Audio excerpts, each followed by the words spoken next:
Kenapa dia nanyain Mujahidin, Bang? Bang tahu kan?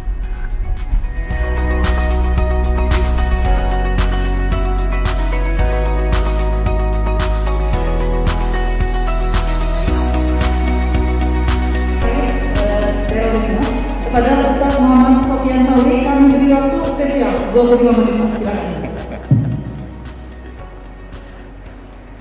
Baik, bismillahirrahmanirrahim. Assalamualaikum warahmatullahi wabarakatuh. Yang saya hormati Bapak Pangdam 12, lalu Bapak Aster juga yang mengundang saya, alhamdulillah, Bapak Kesbangpol, Bapak Rektor, dan seluruh para perwira, undangan, para mahasiswa yang insya Allah dirahmati dan dicintai oleh Allah Subhanahu wa Ta'ala. Baik, spesial sekali 20 menit ya, 25. Baik, saya mau cerita begini. Kemarin saya diundang oleh Polda Maluku Utara terkait dengan adanya 2 anggota Polwan, Pak, yang terlibat kasus terorisme. Ini anggota Polwan ya.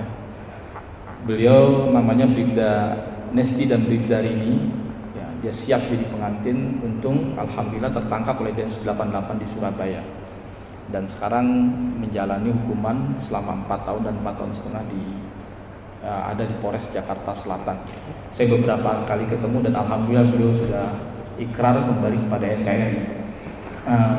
Ternyata keterlibatan anggota Polri maupun anggota TNI itu juga ternyata cukup ada ya. Kita lihat di anggota TNI ada misalnya Kopral Subagio mantan Kopassus dan juga Kostrat. Lalu ada juga Juli Karsono di Bandung, seorang anggota Provos yang kemudian menembak mati 5 anggota polisi yang ada di Kebumen, Purworejo dan Jogja. Lalu ada juga waktu kasus Gita Surabaya 2018 bulan Mei, terlibat juga dalam bom Surabaya, yaitu ada juga seorang anggota TNI juga yang kemudian ditembak mati di Jawa Timur.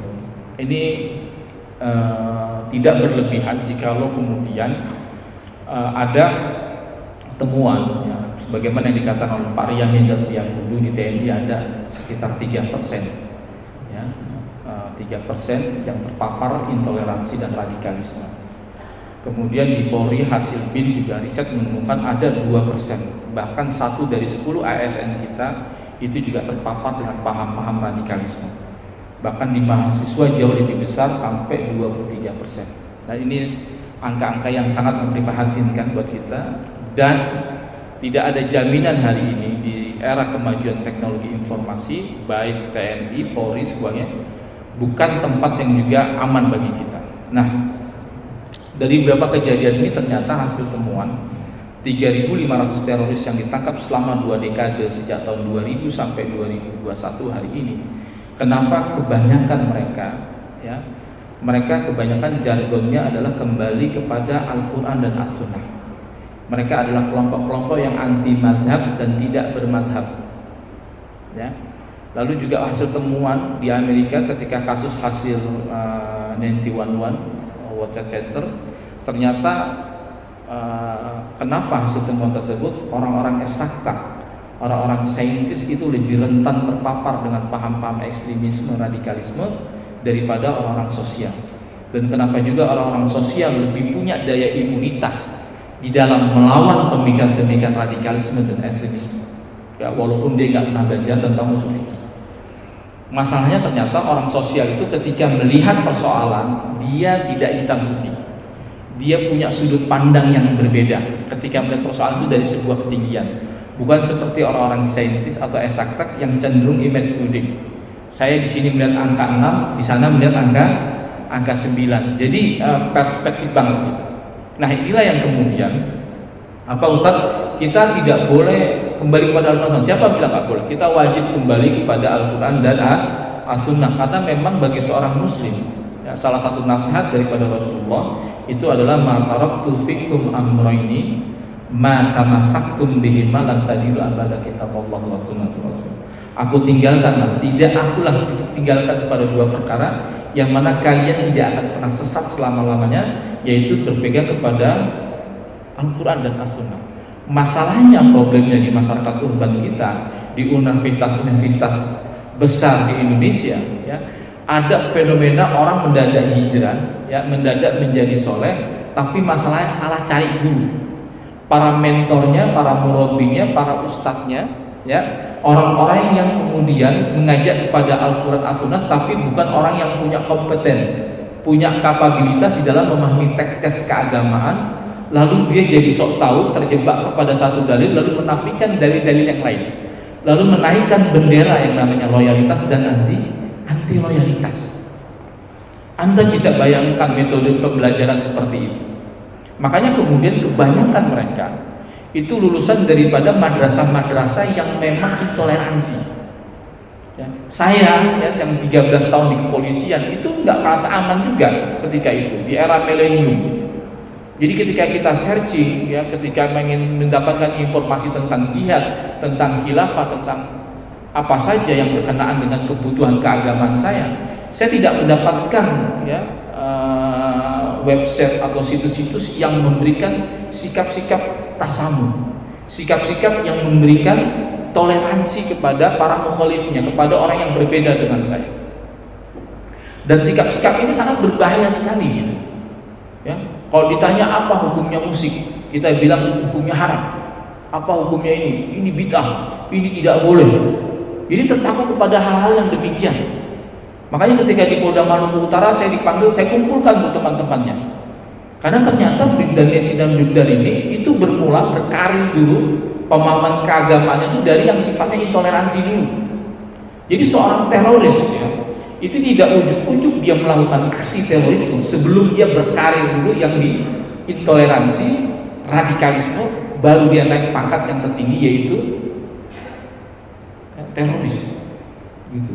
Itu apa yang diinginkan, motivasi apa yang diinginkan oleh Bribda Nesi dan Bribda ini? Ustaz, saya pengen jilbab yang syar'i. Dia pengen bercadar. Sementara di kesatuannya, ya, di Polres di Polda itu tidak boleh bercadar. Akhirnya dia siasati, sebelum berangkat kerja dia buka baju, ya, kemudian ketika dia pulang kerja dia lepas baju dinasnya lalu dia pakai cadar dan sebagainya. Awalnya seperti itu, kemudian dia tidak mau mengambil gaji karena dianggap bahwa gajinya haram dan sebagainya. Dan ternyata ini banyak ditemukan di beberapa universitas dan di beberapa kampus dan juga di beberapa BUMN, kemudian ada di sekolah-sekolah yang bersifat ikatan dinas dan sebagainya. Dan mulai sibuk, ya. Awalnya memang tidak mengajarkan terorisme, tapi sikap-sikap intoleransi dulu. Maka saya pernah juga diundang di Polda Gorontalo, ya, diundang oleh Polda sana, ya, kemudian setelah ceramah saya diprotes dulu oleh propos-propos ini. Ternyata propos-propos ini ternyata masuk dalam komunitas polisi sunnah. Ya, dia protes sama saya nggak enak juga gitu, mau kita bantahnya anggota juga gitu. Ternyata ada banyak di beberapa kesatuan-kesatuan, ya, yang kemudian sikap-sikap intoleransi inilah yang kemudian nanti takutnya saya bilang kepada mereka, takutnya kalian ini seperti saya. Saya sebelum keluar dari kepolisian, ya, 13 tahun dinas, ya, kemudian terlibat dalam aksi terorisme dan kemudian ditahan selama 10 tahun, ditangkap oleh Densus 88, itu punya sikap-sikap intoleran dulu. Ya, nggak mau nyanyi Indonesia Raya, alasannya musik adalah haram, lagu Indonesia Raya adalah kekufuran. Ini kan paham-paham transnasional kebanyakan yang ingin berislam secara kafah, tetapi sayangnya salah cari guru. Sebagaimana kemarin kita lihat, ada seorang doktor syariah lulusan Universitas Islam di luar negeri, ditanya, ya, ada seorang anak, ya, orang tuanya ini merasa anaknya ini merasa tidak nyaman ketika menyanyikan Indonesia Raya. Lalu apa jawaban si Ustadz itu? Dia katakan, kalau Anda nggak nyaman nggak usah nyanyi. Padahal menurut saya jawaban-jawaban seperti ini untuk sekelas dokter itu sangat multitafsir dan sangat berbahaya. Kenapa? Ya, karena ketika misalnya Anda harus bisa mengkomparasi dalil. Jadi dari sinilah kemudian kita perlu cari ustadz atau guru yang betul-betul mumpuni, yang mencintai tentang bangsa dan negeri ini. Jangan sampai kemudian Anda beragama, ya, pekerjaan kita di TNI, di Polri atau di mana saja itu menjadi problem bagi keagamaan kita. Ya, makanya kemudian mereka kebanyakan mengajak kepada Al-Quran As-Sunnah, tapi mereka bukan orang yang kompeten di dalam mengkaji-kaji urusan-urusan boleh atau tidak boleh dalam banyak masa-masa yang dibangun istihadiyah. Ya. Dan ajaran-ajaran intoleransi ini sudah ditanamkan kepada adik-adik kita di mahasiswa, ya, di kepolisian ataupun di mana saja. Ya, yang akhirnya ya takutnya ya kalau udah intoleransi seperti ini sangat berbahaya. Akhirnya teman-teman Brintanesi dan Bibdarin ini bilang kepada saya, kami ini dilarang untuk demo, kami kan dilarang untuk melakukan aksi-aksi terorisme. Betul, saya yakin Anda nggak diajarkan untuk teroris gitu. Tetapi saya yakin Anda keluar dari halaqah tersebut, keluar dari liqah tersebut, keluar dari majelis ta'lim tersebut, pasti Anda benci dengan saudara-saudara Anda yang masih melakukan maulid Nabi, tahlilan, yasinan. Memang itu bid'ah. Nah itu dia saya bilang itu. Sikap-sikap intoleransi inilah. Saya dulu pasalnya seperti ini, ya. Berkarir dulu yang namanya dari intoleransi dulu. Ini boleh, ini nggak boleh. Makanya kata beberapa ustadz ya mengatakan kayak seperti Ustadz Ali Hidayat, kalau Anda keluar dari majelis taklim, keluar dari liko atau halaqah, lalu Anda menjadi benci dengan saudara-saudara Anda di luar daripada kelompok Anda, ya, menjadi benci Anda dengan melihat realitas kehidupan yang seharusnya Anda bisa tahukan, seharusnya Anda bisa berinteraksi bermuamalah dengannya, lalu Anda menjadi antisosial, menjadi benci dan tidak suka dengan orang-orang di kelompok Anda, maka tinggalin. Karena apa? Karena agama ini mengajarkan kepada kita yang namanya ya semakin tasamuh, ya. Kita semakin bertambah prestasi kita. Ini enggak, ya, kita kuliahkan, mereka masuk di kuliah ternama, tetapi mereka justru berinteraksi dengan kelompok-kelompok yang menurut kita adalah intoleran, lalu membuat prestasinya menjadi menurun. Berapa banyak yang seperti itu? Jadi ustadz-ustadz dadakan jadi pemimpin-pemimpin majelis taklim. Bukannya nggak boleh, wajib. Kita wajib berdakwah. Tapi Anda nggak boleh terjebak kepada suatu kelompok yang kemudian Anda menjadi benci dengan orang di luar kelompok Anda. Kalau Anda selalu dapat pelajaran, ya, dapat pendidikan, ya, dapat metodologi pendidikannya, Anda jadi benci dengan kelompok di luar kelompok Anda menjadi eksklusif, menjadi antisosial. Bagaimana nanti kita bisa menyelesaikan masalah? Apalagi ini dimiliki oleh beberapa anggota TNI atau Polri yang sebetulnya harus mereka mempunyai bisa menyelesaikan problematika di masyarakat kita. Lalu bagaimana kalau mereka menjadi partisan, ya, berpihak kepada satu kelompok, ya, lalu memenangkan kelompoknya, ya, lalu menyalahkan kelompok di luar daripada pemahamannya dia. Dan ini sangat banyak, Pak. Ada beberapa kasus Kapolres dan sebagainya, ya, yang akhirnya menjadi ambigu ketika menyelesaikan persoalan di masyarakat kita. Karena apa? Karena salah cari pengajian gitu. Salah cari guru gitu. Nah, kebanyakan semua para teroris itu lahir dari kelompok-kelompok ini, Pak.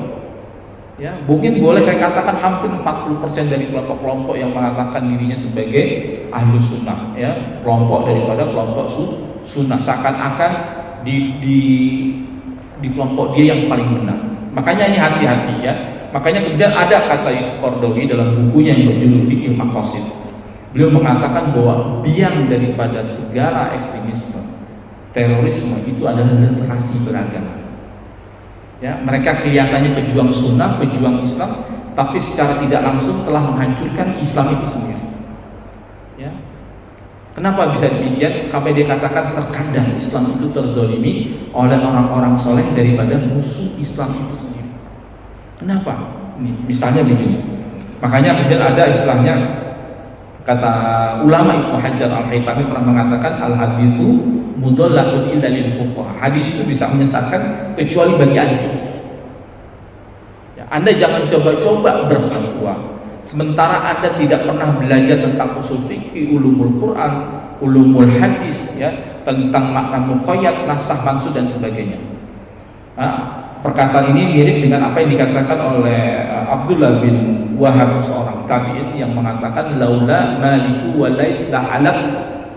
Ya, sungguh kalau bukan karena Imam Malik dan Imam Abu Lais, sungguh aku telah celaka. Kenapa? Karena kuntu azumu ma ja'an Nabi Muhammad sallallahu alaihi wasallam ya'malu bi. Karena aku mengira setiap apa yang datang dari Nabi Muhammad itu bisa diamalkan begitu saja. Ya, sebagai contoh misalnya begini. Biasanya di sosial media menjelang Idul Fitri itu ada fatwa-fatwa liar yang mengatakan begini, barang siapa yang zakat fitrahnya dengan uang, maka tidak akan diterima dan zakat fitrahnya batil. Ya. Nah, ini banyak beredar di sosial media. Akhirnya orang takut zakat fitrah dengan uang. Padahal dulu ketika Rasulullah memerintahkan zakat fitrah kepada umat Islam, itu tujuannya adalah agar orang miskin, papa, fuqara bisa bahagia di hari raya. Dan sedangkan ya, zakat fitrah dengan gandum dan kurma pada zaman Rasulullah itu karena gandum dan kurma adalah makanan yang siap saji untuk dikonsumsi orang fakir dan miskin. Agar apa? Agar mereka bisa bahagia di hari raya. Ya, kemudian zaman berubah, sarana berubah. Uang menjadi sarana yang cukup efektif untuk dibagikan, untuk ditukarkan. Anda bisa bayangkan orang-orang tekstualis ini, kemudian dengan gandum dan kurma. Akhirnya mereka juga menerima kias mengatakan bisa dengan beras, tapi dibagikannya setelah menjelang, ya, maksudnya setelah, bukan setelah, menjelang sholat Idul Fitri, atau dibagikan malam takbiran. Anda bisa bayangkan toko pada saat itu sudah tutup, pasar tutup semua, untuk beli daging semua sudah tutup. Saya nggak yakin mereka tukarkan beras malam itu ke siapa, sedangkan orang sedang malam itu ada banyak stok makanan, ya. Kalaupun misalnya 100.000 rupiah satu karung, mungkin bisa dihargai dengan cuma hanya 50.000 karena begitu banyak pasar atau toko yang masih buka yang bisa menerima ditukarkan misalnya. Tapi kalau seandainya ya mereka mau berinteraksi, mau menerima sedikit dengan pendapat-pendapat imam madzhab yang lain yang mengatakan menggunakan uang boleh, bahkan 1 minggu atau 3 hari sebelum lebaran dia boleh dibagikan zakat fitrah tersebut. Ya, dia bisa tukarkan, dia bisa rendang, dia bisa beli santan, dia bisa beli minyaknya. Ini salah satu contoh. Contoh yang kedua misalnya, ada satu dialog yang cukup bagus dalam Imam Ahmad dan Imam Syafi'i yang mengatakan Imam Syafi'i bertanya kepada Imam Ahmad, "Ma ra'yukum man tarku shalah muta'ammidan?" Apa pendapatmu orang yang meninggalkan salat secara sengaja? Fil athar, kata Imam Ahmad, dalam zahir nas, man tarku shalah muta'ammidan fa huwa kafir. Orang yang meninggalkan salat secara sengaja maka hukumnya kafir. Lalu ditanya oleh Imam Syafi'i, bagaimana taubatnya orang tersebut yang meninggalkan sholat tersebut? Lalu kata Imam Ahmad, ya dia sholat lagi. Lalu kata Imam Syafi'i, bagaimana orang kafir sholat? Kan telah jatuh vonis pada kekafiran. Lalu diamlah Imam Ahmad. Makanya kemudian Imam Syafi'i merinci bahwa orang yang meninggalkan sholat secara sengaja itu ada 2 keadaan. Pertama, dijatuhi kafir karena dia juhud, menolak perintah daripada sholat tersebut. Ya, padahal perintah sholat adalah sifatnya maklum minatin, perkara-perkara yang sifatnya itu dikenal dalam agama dan bersifat zahirah, maksudnya perkara-perkara yang jelas, bukan perkara-perkara yang bersifat samar atau khafi. Ya. Adapun orang kedua tidak dihukumi kafir karena apa? Karena dia lupa, bisa jadi menggampang-gampangkan, ya, kadang dia tertidur, kadang dia terlewat, mengakhirkan waktu sholat, dan ini tidak dihukumi kafir. Ya, inilah kenapa ya kelompok-kelompok ini selalu mengajak kembali kepada Quran Sunnah. Kita adalah agama dalil, bukan agama ro'yu. Ya, ajakan-ajakannya kelihatannya keren, kembali kepada Al-Quran Sunnah, tapi mereka tidak pernah belajar tentang usul fikih dan qawaid fikih, tidak pernah belajar tentang usul fikih dan qawaid fikih.